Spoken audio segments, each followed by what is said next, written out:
Karteek. Hello, Welcome Kiran. to Crafting the Future, Thank Open you. Heart Dialogues, what we are trying to do as part of empowering our Indian society with futuristic technologies, especially in the field of engineering sciences. So Karthik, it has been a nice time we have spent at college together. Yeah. And I think it's a nice time to recollect all those experiences and also your, how you came up in life and so on. So I think let's talk about what do you call your background and your inspiration, and could you share us what drew you to the entire field of metallurgy and materials which we both did together? Yeah. So basically, again, thanks for inviting me today. I'm very happy to be at the college this morning. Very happy, and nice to meet you. And actually, my interest began very early. Actually, my grandfather used to make Ayurvedic medicines at home. So he used to melt a lot of metals at home actually. So we used to have like small furnaces, very small equipment though. But I mean, it was a bit fascinating to see that shiny metal and things like that. So that's kind of, I would say, put a seed into my mind about metals in general, metallurgy. He used to work on a lot of copper, and that's got fascinated me a bit. And again, joining MGIT as a metallurgist, and I think it was a great opportunity to learn here, especially under the guidance of Viplava Kumar sir. Very thankful to him. I think most of all the batches or all the generations would be very thankful to him for his subject knowledge and the way he transferred his knowledge to all the Our students. generation, basically. I cannot forget that. Exactly. But in general, before you even joined metallurgy, how did you come up to this point saying that, yes, I want to go into metallurgy?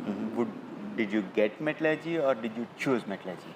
So it's both. I did not do great in MSET, by the way, so I'll admit that. But then I had choice of joining mechanical, in say mechatronics in our college only. So mechatronics, and I had a choice of joining CSE somewhere else. But I chose to prefer metallurgy. Again, like I said, with some early introduction to metals. Some interest, back of my mind, it definitely biased me towards metallurgy. And I opt to be here. And I thought it's a great decision in my life. So I think we all say that Viplava Kumar sir inspired us a lot. Yes, I also agree. But there were also a lot of instances where during your college studies, you also had a lot of fun. Yeah. Could you say some of those instances? So yeah, definitely. I think to sum up, right? It was a great experience. Not just studies, right? Not just clearing semester exams or anything. The friends, the relations we make, even with the lecturers. We had a great staff, all round staff. So we had very good relation with all our lecturers. Both. Friendly at times, again strict at times, which is good balance. So and also coordinating with even like not just our classmates, but also with other year, like yourself. You are 2 years senior to me, and I thought we had a very good relation back then, even with Narayana sir. So I think all those interactions again molded most of us into good students, basically. I wouldn't say brilliant metallurgists or something, but it's all life experiences, trying to learn as much as possible and trying to be as grounded as possible. I think that's the most important thing I learned in college. So did you also, like every engineering student who comes out of a college, face early stage challenges as soon as you finished your BTech? Yeah, sure, definitely. So I was fortunate to at least work here as a assistant professor for a few months before I left for master's degree. I didn't know that. Yeah. Okay. So thanks to Viplava Kumar sir again. So he was graceful to have me here to at least help him out with some of the lectures with steel making. So I went to my direct juniors to teach steel making for a semester, which was interesting. By the way, most of them are my friends, by the way. So again, it was an interesting experience. And after 6 months, I left to US for a master's degree. I opted materials engineering in my master's program. Again, predominantly taking courses across metallurgy and materials engineering. and also some outside department courses like Six Sigma and other things, which later on helped me on the statistics side a little bit. So getting out of masters, I think that was the major challenge. Getting the first break as a materials engineer was very challenging. I mean, without much experience, only our hands-on experience is only through labs and the internship or the second year break, summer break, third year summer break. I went to Bajaj Auto India Limited 1 year, and 1 year I went to Ispat Nigam Limited. So those were good experiences. I mean, I didn't learn a whole lot as a metallurgist, but at least the bits and pieces of the industry, how things work around. So those are the things I've learned. So that said, I think getting that first break was very challenging. So we had to again apply multiple jobs.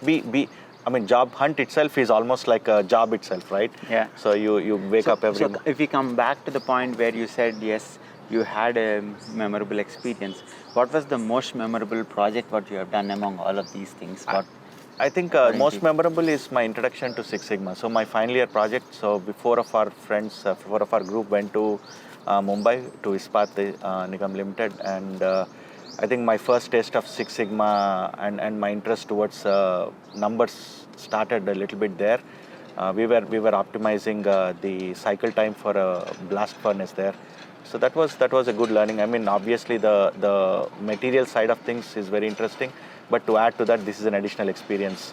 That's a skill that's really important. I mean, down the line, I realized how important it was. So again, we got the project thanks to Viplo Kumar sir. I have to mention his name every corner. Yeah, I think most of the people from our batch time when he was teaching, it was indeed a memorable experience for all of us. Yeah. And looking back, if we say we have some milestones in our career and we had some achievements in our entire career, what do you think are the major milestones and achievements what we have had? I think from a career standpoint, I think I would say, I mean, successfully performing. Not only from a career standpoint, but in total. Yeah. If you say from the point where you came out of your schooling to the college.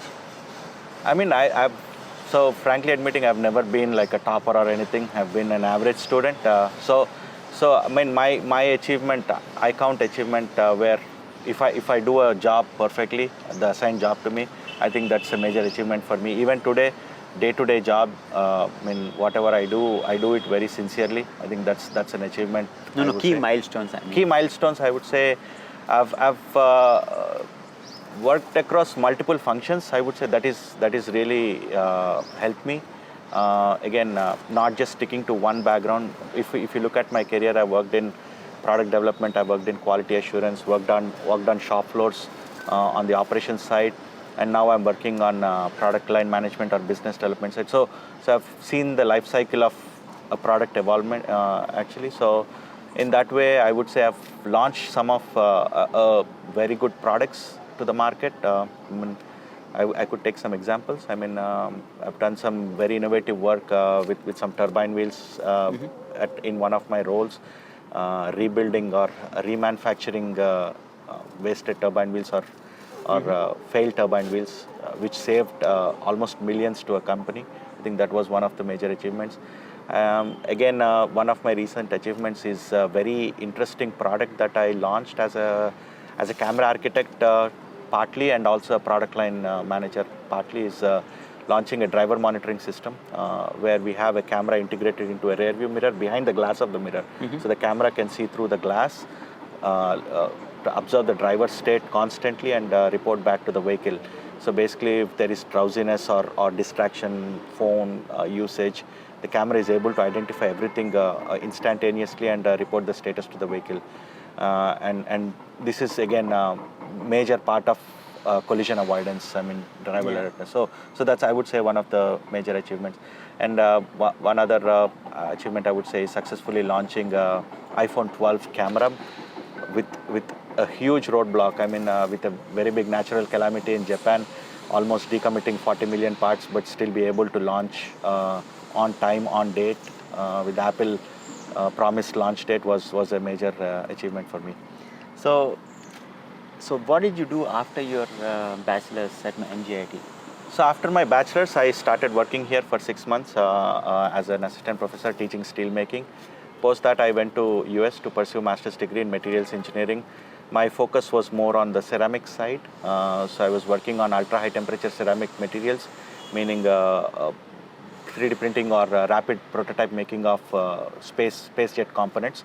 So using slurry techniques where we made ceramic slurries and made substrates out of those slurries, and also selective laser sintering 3D printing using ceramic powders. So I was working, but then it was a bit challenging to get into aerospace with an international background without security clearances. So that's where I decided to enter into automotive.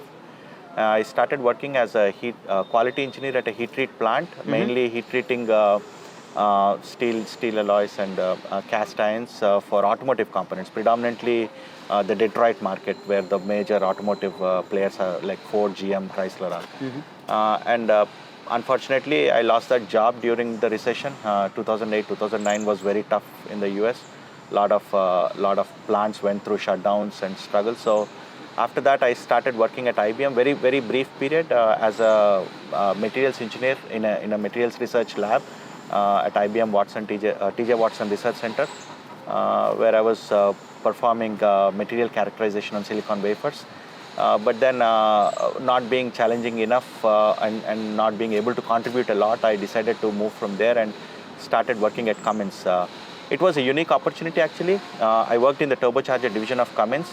Majority of the team was based out of UK with whole of the team. They hired me as a satellite engineer in the US to support the US functions. We had plants, quality, product development teams in the US, so they hired me. So it was a good opportunity. Being alone, it gave me a lot of exposure to all the functions. Was able to work on anything and everything. That was a good learning curve. And from there, I grew from a materials engineer into a technical specialist in materials engineering, handling multiple projects like product preceding technology or advanced development. Again, warranty analysis, quality engineering, to remanufacturing projects, and also operation support. So at that point of time, I was looking beyond pure metals industry. I wanted to get into electronics, where the future was, especially electrification or automated driving. So we all studied these things in our courses. Exactly. So everything that you study in mechanical behavior of metals, I would say I applied those principles for at least 8 to 10 years in my background. So I still remember that was in like second semester mechanical. Indeed. That is a very important course for me actually, because that deals with all the fracture mechanics, everything. So that was my bread and butter for like 8 years. So understanding fractures, understanding failures. So you have seen also the industry evolve during your bachelor's, right, when you're doing your thesis works or project works, and subsequently in your early career, you also have seen recession in the entire industrial field, and then further now you're on a growth path. How do you see the entire evolution of these things? Yeah, I think, I mean, for me, I mean, if I just graduated, my thought process was we are only fit for, like, say, steel industry or metals industry, metal manufacturing or mining. But then I think as you grow, as you look at all other industries, I mean, not just steel making or any industry like medical devices, automotive, aerospace, I think the application of materials is I would say limitless. Yes. I mean, every nook and corner there is an opportunity, and especially, I mean, I don't have much experience in India, but I have a lot of experience in the US. At least in the US, the materials role has transformed into more like a subject matter expertise roles. So they are now, I mean, again, scratching the history, they are like high paying, very high demand jobs now. So I think there is the materials industry has like evolved so much across all the industries. I mean, all the evolutions are revolutions, right? Automotive, yes, electronics, everywhere we are materials engineering has to be applied. Or if there is no material, there is no product, there is no part. So I mean, that's the base of it, right? So I think that's the transition. So if you look at all these things now, what according to you would be the future for the field of metallurgy and materials engineering, and what is according to you the most emerging field in this subject? I think for materials, in terms of new avenues, I mean there are multiple avenues, right? I mean, aerospace again, it's evolving on a daily basis, literally. Yes. I mean, it used to be longer life cycles, but now the life cycles are shorter. There is more development or improvement on every generation of the product that's released. So again, ranging from high temperature to temperature materials to almost like a silly plastic component. There is so much development going on. In the automotive industry, there is a big need for going lighter, cheaper. Automotive industry is very, very aggressive for lighter and cheaper components, but still have the durability or endurance. I think that's cost to life balance is really important, and that's a driving factor for innovation in materials in the automotive. Not just traditional automotive components like the chassis but also the electronic side of things, both passive safety like the braking modules or the steering or seat belt modules, or like active safety components like safety electronics, cameras, radars, ultrasonic sensors and lidars. There is so much materials engineering. I mean, if you split, right, I mean, you're looking at traditional castings, traditional stampings, everything. You're looking at precise materials like optical materials, lens materials. You're looking at dispensable materials like thermal management, adhesives. So I mean, just within a sensor, there are so many different materials. I think that's where you got to realize and see, broaden your scope and think about how you can learn and contribute to the industry and keep evolving as the industry evolves. Looking at all those things what you just said, if I would say, what do you think is the most emerging technology which is utilizing metallurgy and material science to the maximum extent? I think for me, from my perspective in the automotive, I think I would say in very innovative materials in semiconductor. I think that's an area.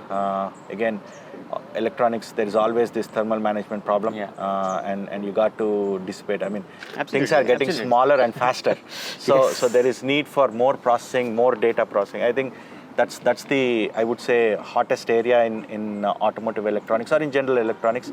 And from an application standpoint, I think vision products in general are applied everywhere globally now, not just cars, right? I mean, anywhere you go, there is a camera. There is something seeing you wherever you go. So I think that's an area you need to look at, and there is so much development. I mean, what are the latest technologies? Like what are especially if you take a camera, right? Yeah. Camera has an optical path which has an imager or the piezoelectric material that takes the light to provide you an image, and then basically optical materials. Optical materials. So you have your lens stack, different types of glass, molded glass, plastic, hybrid elements, and again, if you ask me, if you give me, I would say 10 cents cheaper lens component today, I'll buy it from you. So that's how demanding the market is. That's how the competition is evolving. Yes. So I mean, 10 cents is breaking a deal. So the work behind those 10 cents or like $1 is really hard, really aggressive in terms of materials development, using new materials. Validating new materials. I think that's where I would say my area of expertise is. And if you look at from all these things, how do you see the role of metallurgists or material scientists who are doing in this field evolving over these years? In a sentence, if I ask you to say, how is it changing and how is it evolving? I think metallurgy, material science, I think in general, like I said, it belongs to the entire life cycle of the product. It depends on what you choose. Like if you want to be in like product development, advanced research, I think you can work on developing new materials, new aspects of materials, new use cases for materials. I mean, it doesn't have to be entirely new material, but how you use the material is also important. So you can create new use cases. That's the early part of advanced development. Once you get to, say, core engineering, which is the next step in the product life cycle. Core engineering, you can work on how you have designed, what your base material is, like how do you want to manufacture it. You can develop the concept, work with different functions like mechanical engineering, manufacturing. how you want to process that material. Yeah. And then you can, next step is the application itself, right? I mean, how do you see the application? Like what are It's changing over all these fields. Exactly. Yes, of So course, depend. And then after the application, again failure. So then you come to quality engineering or failure analysis, warranty services. Then you bring I think your failure analysis is also equally important. Exactly. Yeah. So major role is played. every part of Yes. the life cycle of a product is important. After the failure analysis, then you have, again, you tie it back to your advanced development, lessons learned. How do you take the lessons learned from your failure to the next cycle development? Indeed. That's all these things Yeah. play a major role. But if I say, what would you give an advice for the next generation who want to, who are young students who want to pursue their career in the field of engineering? What is your recommendation towards metallurgy and materials? Yeah, I would say go metallurgy. So go metallurgy to begin with. Okay. And I think the simple advice I would give is, I mean, just don't be narrow to what you. Just don't keep your mind narrow to what you study. Just have a broader mindset. Think beyond metallurgy. Think general engineering. I mean, go do things that's not just metallurgy, right? I mean, understand how things work. And that will give a good perspective to what you want to develop, and also learn from the college. So let's try to give you a different question. If you're younger now, Yeah. what advice would you give it to yourself? I think if I were younger, I would say watch less movies. But again, like I said, right? I mean, keep an open mindset. I mean, your curriculum is good, but that is the first thing I'll do. Look beyond the curriculum. I mean, that is a perspective I've developed over the years where I mean, being a metallurgist, getting into electronics was not easy for me. Learning optics, learning electronic components was not easy. But then making that effort, again, use your ecosystem. I think that is the very important thing. There are experts all around you. Tap their knowledge. Yeah. I think that is very important, because if you don't know something, ask a question. So metallurgy and materials is a very interdisciplinary field which works with most of the branches of engineering. Yeah. So from that perspective, whatever you said would be an advice for you is a superb advice. I would also give that advice to anyone. Yeah. So looking at all these things, you said it was tough for some time. So how do you think was your work-life balance in your overall career till date? Yeah. I think work-life balance is a very, very important factor. I mean, frankly, I'll admit I left a job because of bad work-life balance. So I mean, work-life balance, again, it's a sine wave. It goes up and down. Yeah. But then you have to learn to appreciate life. Have simpler things in life, equally important like your job. I mean, job is your bread making, so you have to be respectful and sincere towards your job. But at the same time, family is also utmost important. Spending quality time with family, and give personal time as well. Playing sports or any hobby, So not just sports. I'm coming to that point. Yeah. What hobbies have you evolved after your college? I know you were very good at cricket. Yeah, so I still continue playing cricket even today. I play for a state cricket association in a second division. So that's one thing. I have developed this hobby of building remote control airplanes. Oh. I have in fact made a Boeing 737 at home during COVID time.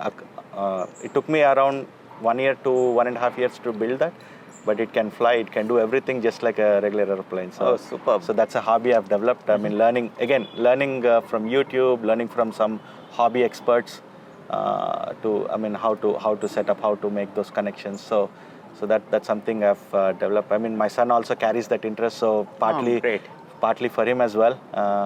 And he has built an airport at home, literally an airport at home. So I like collecting things for him. Whenever I travel, I buy him those small airplanes that he can use to populate his airport. So great. So you have been all through these things. So when you say that you have achieved something in life until now, and what are your future plans? How do you hope to be remembered in this field, especially coming out from MGIT? Yeah, I mean, I don't have great aspirations. I mean, as career develops, I think I'll take the twists and turns as they come. But then I think one of my key goal is to be an expert, still be an expert in one field and learn rest of the support functions around it from a career standpoint. And also, I mean, I've come into this, I would say, advanced driver assist systems or ADAS space, and I want to still grow in that space. I mean, there is so much to learn, and as new use cases appear, there will be new challenges moving forward. So solve those mysteries moving forward. But also from a family perspective, make sure to be there with the family all the time. I mean, again, kids is also very important. I mean, their growth path is also important. I mean, understand what they need, provide Exactly. what they need, what their interests are, not forcing anything that I like on them, just letting them being themselves. I think that's most important for me. And also, again, from a I would say materials fraternity standpoint, I'm there to help or give any advice as and when needed. I mean, again, I'll do my best to really provide any guidance in terms of how to move forward in a career, I think. And what keeps you motivated or passionate, especially in this field of metallurgy? I think, I mean, the only thing is learning new things. I mean, like I said, right, going away from materials, learning electronics, learning optics. Again, I mean, I'm always fascinated on aerospace, but that's something I couldn't achieve. So I follow a lot about what you're doing, and also in general industry, what they're doing. So that's a passion I carry, and I'll keep building whatever designs or models come out in terms of commercial jets.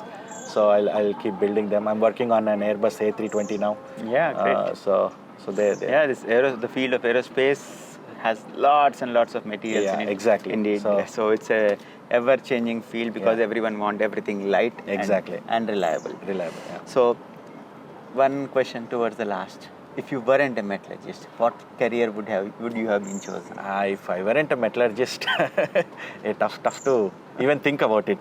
Tough to even think about it. If I weren't a metallurgist, maybe a mechanical engineer. Yeah. But again, like I said, metallurgy was always the first option when I joined here. Yeah. So what do you think your family would be feeling when you were, working in the field of metallurgy? How happy are they? I would really appreciate. I'll thank my parents for supporting me, because not working. I'll give you an example. Just joining metallurgy here, there was so much backlash in the family. Not my parents, but rest of the whole family was like as if my parents were spoiling my career. But my parents were confident enough. I think that I'm very thankful to them to stick with me with my decision and continue with that, right? And even as I evolved, I know I've gone through hardships as time passed by, and they've stuck with me, supporting me and encouraging me all the time. Even my wife, she doesn't know anything about metallurgy. I don't know anything about IT.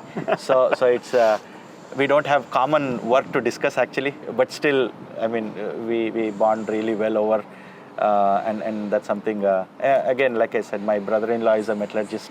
Yeah. So there is common things within the family as well. So yeah, it's actually great when everyone comes into this field. Yeah. And you see now there's a lot of evolution of AI and ML into this field. So I feel that if AI and ML enter the field of metallurgy at a higher level of studies, it would be beneficial rather than at the base level. What is your opinion about it?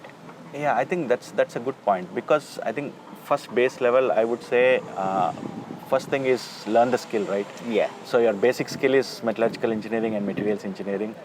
Learn the skill. I mean, learn the basics, thermodynamics, everything. I mean, it's applied at every nook and corner of your work life. So learning those basics is very important, and then from there evolution begins, right? I mean, using the data.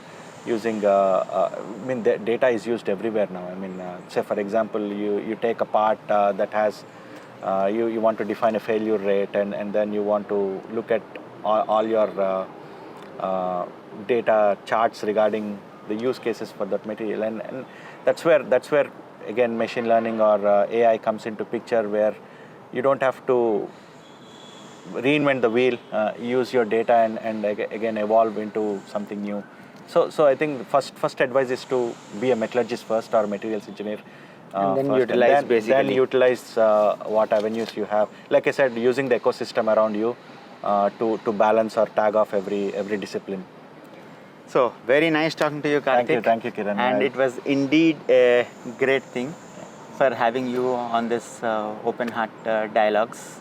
Thank you, Kiran. Yeah, it And was. we hope we'll be able to craft the future of the future generations. Yeah. Keep an open eye, keep an open mind. I think that's what I think all the new metallurgists needs to be or not need to know.